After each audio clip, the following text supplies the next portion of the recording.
So this is another exhibit, and that is actually good.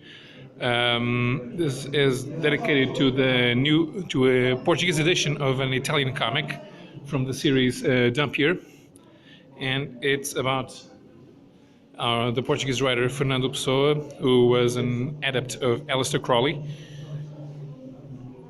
and is the latest.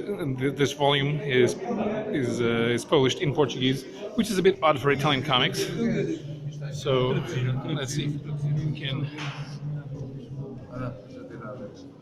Okay, and here it is. This is, of course, Fernando Pessoa, the greatest Portuguese writer of the 20th century.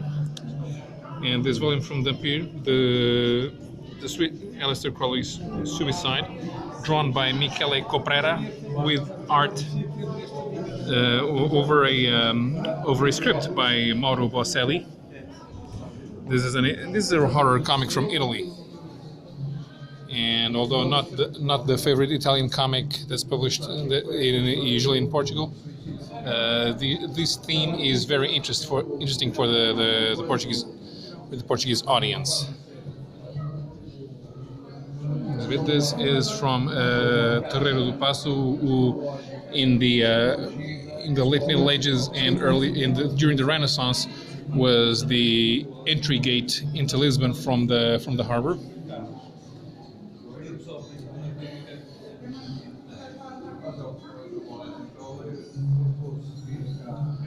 Fernando Pessoa was a writer and mostly a poet. He wrote not only in his own name, but under a number of pen names who were more than pen names. They were actually heteronyms, and he came up with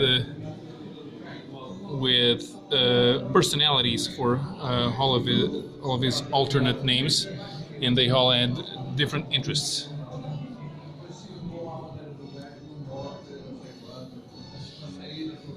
Aleister Crawley being a writer who was fond of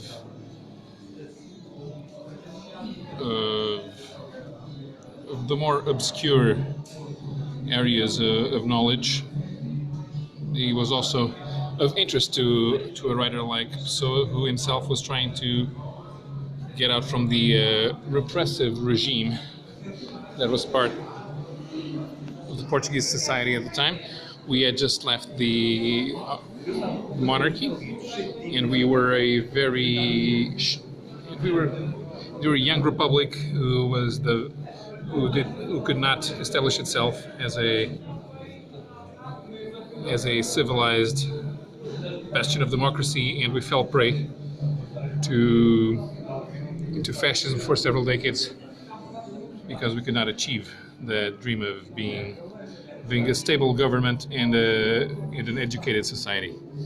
And as an educated man himself, Fernando Pessoa was not able to reap from his own success, but he tried to be his own person in a society that had no interest in the type of knowledge that he tried to give to the people. As for Dampyr, as I said, it's a horror comic published in Italy by Bonelli. Not very famous here. We do have some Bonelli comics that are imported from Brazil, like Dylan Dog, and Dylan Dog is a lot more successful than Dampyr. Of course, being a victim of its own success, the stories become formulaic, which is not a problem for Dampyr, where the creative teams have a little more freedom to explore different themes, trying to look for that elusive financial success. Of course, this story, a bit out there for the average fan of Italian comics, by being set in Portugal, made it interesting for the audience to identify with it, and hopefully they will be interested in buying this book. And of course, here it is. Cthulhu, almost a mandatory appearance in this sort of horror comics that are a story that is set in the 20s and 30s when H.P. Lovecraft himself was at the height of his popularity.